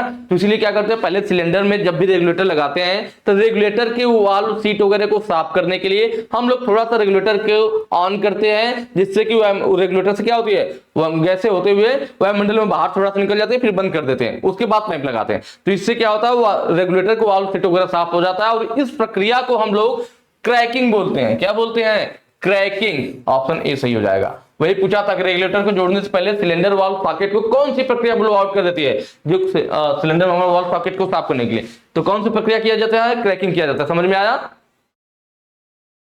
क्या करेंगे, थोड़ा सा ऑन, भाई पाइप नहीं लगाएंगे, पहले रेगुलेटर ही लगा करके सिलेंडर पे पहले थोड़ा सा उसका नॉब घुमा करके ऑन करेंगे, वो हमारी गैस क्या होगी, रेगुलेटर से होते हुए बाहर निकल जाएगी, उसके वाल्व सीट वगैरह साफ हो जाएंगे, फिर तुरंत बंद कर देंगे, फिर पाइप लगाएंगे। बैक फायर क्या है, इसकी भी बात हम लोगों ने पीछे किया था कि जब हमारा क्या नोजल जो होता है उसकी टिप अगर हमारा जहां वेल्डिंग कर रहे हैं उस पार्ट के ज्यादा नजदीक आ जाए तो वह गर्म हो जाती है काफी, और उसके बाद गर्म होकर के तेज आवाज के साथ उसकी फ्लेम जलना बंद हो जाती है, उसी को हम लोग क्या कहते हैं, बैक फायर। एक तेज आवाज के साथ फ्लेम जलना बंद हो जाती है उसकी टिप गर्म होकर के। ठीक है, फ्लैशबैक क्या है, तो जब हमारा जो फ्लेम जल रहा था वो बाहर न जल करके वो गैस वेल्डिंग टार्च के अंदर जलने लगे, यह कब होता है, तो बैक फायर होते समय ही यह होने का खतरा रहता है। कभी कभी बैक फायर होकर के ज्वाला बंद हो गई, और जब ज्वाला बंद ना हो और क्या हुआ अंदर जलने लगे हमारे गैस वेल्डिंग टार्च के, तो उसको फ्लैशबैक बोला जाता है। ठीक है, प्रेशर टेस्टिंग है, तो आपका प्रेशर है मतलब प्रेशर को चेक करना, उसका परीक्षण करना। चलिए आगे, ऑक्सीजन सिलेंडर का रंग क्या है, तो यह देखिए हम लोगों ने पहले बात कर चुके हैं कि जो ऑक्सीजन होता है हमारा, ऑक्सीजन सिलेंडर किस कलर का होता है, ऑक्सीजन सिलेंडर ब्लैक कलर का होता है, और इसकी हॉज पाइप जनरली हमारी किस कलर की होती है, तो ग्रीन कलर की होती है। ठीक है, फिर हमने बात किया था किसका, एसिटिलीन का, एसिटिलीन में हम लोगों ने बात किया था कि इसका जो कलर होता है एसिटिलीन का कलर वो मैरून कलर होता है। कौन सा कलर होता है? मैरून कलर होता है। और इसकी जो हौज पाइप होती है, जो इसकी हौज पाइप होती है वो रेड कलर की होती है। और हमने अक्रिय गैसों का भी, इनर्ट गैस का भी बात किया था कि जो हमारे इनर्ट गैस वाली सिलेंडर होती है, इनर्ट गैस, ठीक है, इनर्ट गैस मतलब अक्रिय गैस। और जैसे मैंने बताया अभी तक, जो हम लोग जनरली यूज करते हैं हीलियम और आर्गन वगैरह, या वेल्डिंग में यूज करते हैं, है तो बहुत सारे, हीलियम, आर्गन, क्रिप्टॉन, जेनान, रेडान, ये सब हमारी अक्रिय गैसें हैं। लेकिन जो हम लोग वेल्डिंग में जनरली हीलियम या आर्गन, सबसे ज्यादा आर्गन यूज किया जाता है, इसी का नाम भी आता है क्वेश्चन में, ठीक है। तो इनर्ट गैस का जो सिलेंडर होता है वो किस कलर का आता है? तो इसका कलर जो होता है ब्लू होता है, ठीक है। क्वेश्चन में देखिए ब्लू दिया हुआ है। यहाँ ऑक्सीजन सिलेंडर का पूछा था, ऑक्सीजन का क्या कलर है? ब्लैक है, काला है। ऑप्शन सी आपका सही हो जाएगा। चलिए नेक्स्ट पे चलेंगे। अगला है एक्स के रूप में चिन्हित भाग का क्या नाम क्या है?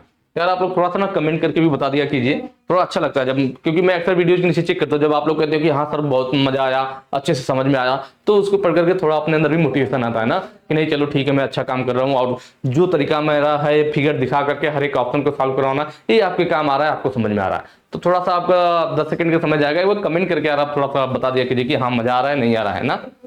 चलिए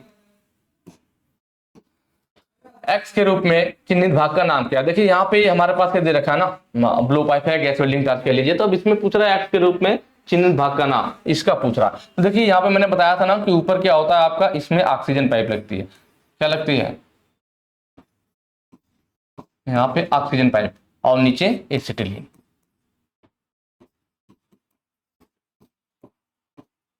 ठीक है। यहाँ पे ऑक्सीजन का कनेक्शन किया जाता है और इसमें एसिटिलीन कनेक्शन किया जाता है उसकी पाइप का। दोनों यहाँ पे कनेक्शन यहाँ पे पाइप से जुड़ गए। तो ये देखिए यहाँ पे एक वाल्व रहता है, किसका वाल्व होगा? तो ऑक्सीजन का है तो ऑक्सीजन का वाल्व होगा। किसका वाल्व हो जाएगा यार? Oxygen control valve. यहाँ से हम इसको कम ज्यादा करेंगे तो ऑक्सीजन कम ज्यादा होगी। और नीचे ये वाल्व दिया है तो ये किसका होगा? तो एसिटिलीन कंट्रोल वाल्व होगा। एसिटिलीन वाले पाइप के सामने नीचे है तो यह हो जाएगा आपका क्या? Acetylene control valve. और यह जो ऊपर है ऑक्सीजन वाला है तो ऑक्सीजन कंट्रोल वाल्व, ठीक है। ऊपर वाला पूछा भी था तो क्या हो जाएगा? Oxygen control valve. Option C सही हो जाएगा। चलिए नेक्स्ट क्वेश्चन पे चलेंगे। देखिए अगला बहुत आसान है। पीपीई का नाम क्या है? देखिए पीपीई का मतलब क्या होता है? Personal protective equipment. क्या होता है? पर्सनल प्रोटेक्टिव इक्विपमेंट मतलब पर्सनल प्रोटेक्टिव इक्विपमेंट मतलब खुद के लिए, पर्सनल मतलब खुद के सुरक्षा के लिए जो उपकरण होते हैं, इक्विपमेंट होते हैं, ठीक है, उसी को पीपीई शार्ट में बोलता है। पीपीई पर्सनल प्रोटेक्टिव इक्विपमेंट, कई बार फुल फॉर्म पूछ लेता है इसलिए मैंने आपको बता दिया। यह फिगर दे रखा पूछ रखा है या कौन सा पर्सनल प्रोटेक्टिव इक्विपमेंट है? तो आप लोगों ने देखा होगा वेल्डिंग वाली दुकानों पे ऐसे हाथ में पकड़ करके आगे लगा करके, यहाँ पे ब्लैक शीशा डार्क होता है और उसमें से देखते हैं फिर वेल्डिंग करते हैं ना। तो यह हाथ में ऐसे पकड़ा जाता है और आगे लगा करके फिर वेल्डिंग किया जाता है। तो क्या हो जाएगा? ऑप्शन देखिए, पोर्टेबल स्क्रीन नहीं है तो लग नहीं रहा, चिपिंग गॉगल या चश्मा तो है नहीं, गॉगल का मतलब चश्मा होता है। वेल्डिंग हैंड स्क्रीन, देखिए वेल्डिंग करने वाली स्क्रीन है, हैंड वाला हाथ से पकड़ कर करने वाला, बिल्कुल सही, यही सही हो जाएगा। वेल्डिंग हैंड स्क्रीन, भाई यहाँ हाथ से पकड़ते हैं और वेल्डिंग के लिए स्क्रीन यूज करते हैं तो बिल्कुल ठीक है, वेल्डिंग हैंड स्क्रीन। देखिए आप लास्ट क्या? Welding helmet screen. हेलमेट वाला क्या होता है? हाथ से नहीं पकड़ना पड़ेगा, हेलमेट की तो डायरेक्ट पहन लेंगे। तो देखिए यहाँ पे जो दिखाया गया है, ये जो मैंने फिगर ले रखा है, देखिए ये सामने से दिख रहा है कि ऐसे चश्मा लगा होगा, आपको दिखेगा ऐसे ब्लैक शीशा डार्क वाला होगा, और देखिए पीछे का हिस्सा से रबड़ जाता है जिसको ऐसे पीछे फिर आपके यहाँ पे ऐसे पीछे फंसा लिया जाता है, तो इसको ऐसे पहन लेते हैं ना। तो ये क्या होगा? हेलमेट की तरह इसको पहन लेते हैं तो वेल्डिंग हेलमेट स्क्रीन। इसको जो है हाथ से पकड़ करके यूज करते हैं तो वेल्डिंग हैंड स्क्रीन। क्लियर? फिर चिपिंग गॉगल बोला कि चिपिंग करने के लिए जो गॉगल्स पहनते हैं, देखिए ये चश्मे की तरह है, चिपिंग गॉगल, भाई गॉगल है चश्मा है तो चिपिंग गॉगल का फिगर, इसलिए मैंने इसका भी ले रखा कि आपको क्लियर हो जाए। और ये जो पोर्टेबल स्क्रीन है तो यह वाला जो फिगर दिख रहा है आपको ना, यह है हमारा किसका? पोर्टेबल स्क्रीन का। किसका फिगर है यह? यह है हमारा पोर्टेबल स्क्रीन का। यहाँ देख रहे हैं ना, इस तरह से जो मान लीजिए या वेल्डिंग इधर कर रहे हैं या वेल्डिंग इधर कर रहे हैं, तो पोर्टेबल स्क्रीन को, जिसको पोर्टेबल का मतलब जिसको एक स्थान से दूसरे स्थान तक आसानी से ले जाया जा सके। नीचे देख रहे हैं यहाँ पे व्हील भी टाइप का भी लगा हुआ है, इधर भी, ताकि इसको आसानी से इधर खिसका सकेंगे। और इस पर हमारा क्या स्क्रीन लगी होती है चारों साइड, जिससे कि हमारी जैसे एक तो जो ये वेल्डिंग कर रहे हैं तो दूसरे को डिस्टर्ब नहीं होगा, और भी जो लोग वहां पे काम करने वाले होंगे तो उनकी आंखों को भी नुकसान नहीं पहुंचेगा। तो इसलिए इस तरह से स्क्रीन ऐसे ढक जाता है, उसके अंदर ही अपना काम करते रहते हैं। तो इसको पोर्टेबल वेल्डिंग स्क्रीन बोलते हैं, पोर्टेबल स्क्रीन बोलते हैं। ठीक है, चलिए नेक्स्ट पे चलेंगे। लास्ट क्वेश्चन है हमारा, आर्क वेल्डिंग प्रक्रिया में सेल्यूलोजिक इलेक्ट्रोड का उद्देश्य क्या है। देखिए हम 4 टाइप के इलेक्ट्रोड यूज करते हैं, सेल्यूलोजिक, रुटाइल इलेक्ट्रोड और बेसिक या हाइड्रोजन कंट्रोल्ड इलेक्ट्रोड, और एक होता है हमारा क्या आयरन वाला इलेक्ट्रोड होता है। ठीक है, तो ये 4 टाइप के हम लोग इलेक्ट्रोड यूज करते हैं ना। आयरन पाउडर इलेक्ट्रोड हो गया, देखिए cellulosic electrode, rutile electrode, basic or, hydrogen control electrode और हमारा आयरन पाउडर इलेक्ट्रोड, ये 4 इलेक्ट्रोड होते हैं।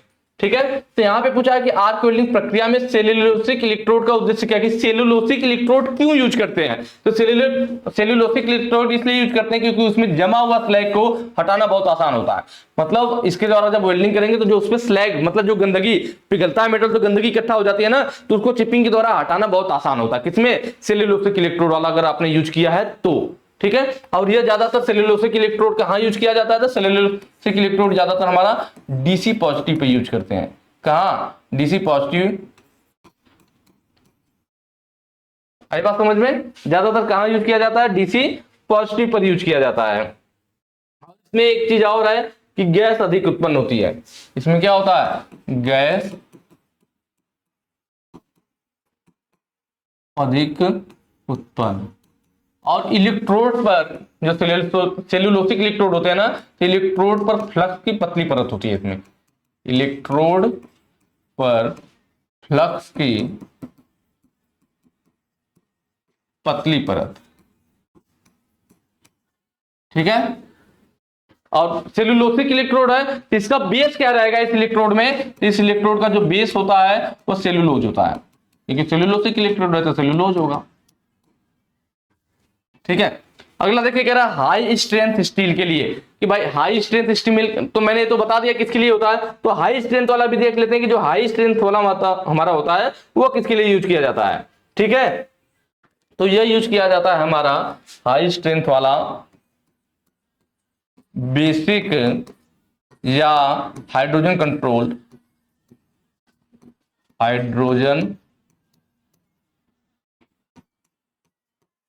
Controlled electrode. ठीक है, बेसिक या हाइड्रोजन कंट्रोल इलेक्ट्रोड के लिए हम लोग क्या यूज करते हैं हाई स्ट्रेंथ स्टील के लिए। इसका यूज कब किया जाएगा, हाई स्ट्रेंथ स्टील के लिए यूज किया जाएगा। इनमें अन्य सभी इलेक्ट्रोड की अपेक्षा धुआं अधिक होता है, अन्य इलेक्ट्रोडों की अपेक्षा धुआं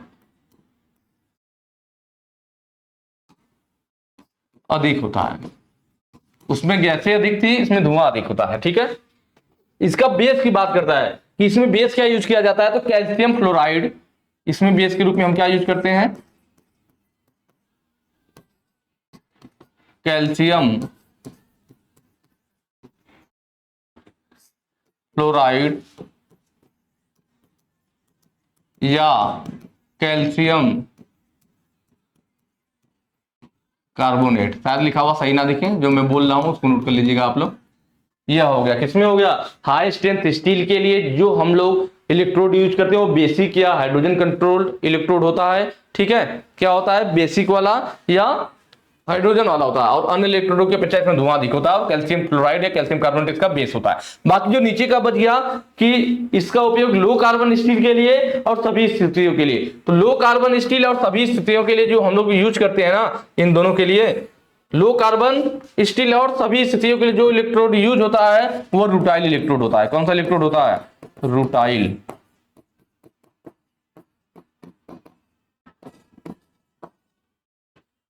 ठीक है, तो जो हमारा रुटाइल इलेक्ट्रोड होता है यही होता है जो हमारा सबके लिए मतलब यूज होता है, बेस के लिए और उसके लिए। किस पे आधारित होता है, तो ये हमारा होता है टिटेनियम डाइऑक्साइड पे आधारित। किस पे, टिटेनियम डाई ऑक्साइड पर आधारित होता है।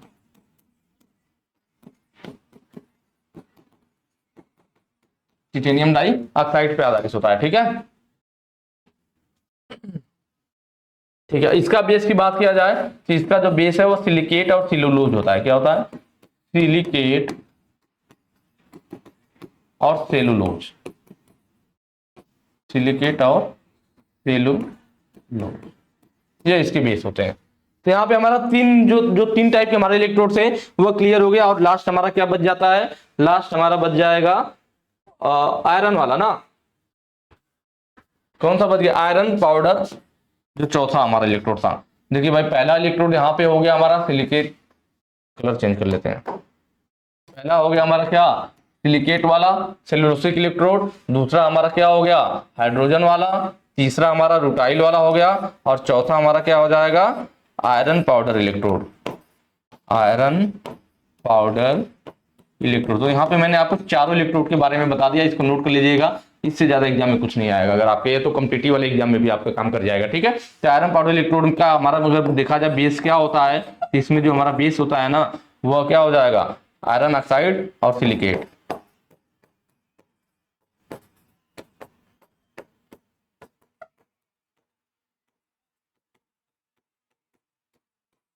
ठीक है, तो ये हो गया हमारा चारों का जो मीन आपको कि किसमें क्या बेस होता है। तो इस तरह से चीजें हैं, इसको जरूर नोट कर लीजिएगा। और जो यहाँ पे क्वेश्चन था उसका मैंने आपको ऑप्शन बता दिया है। ठीक है, तो चलिए आज के लिए इतना ही। बाकी आगे के जो क्वेश्चन है हम नेक्स्ट वीडियो में सॉल्व करेंगे। Thank you.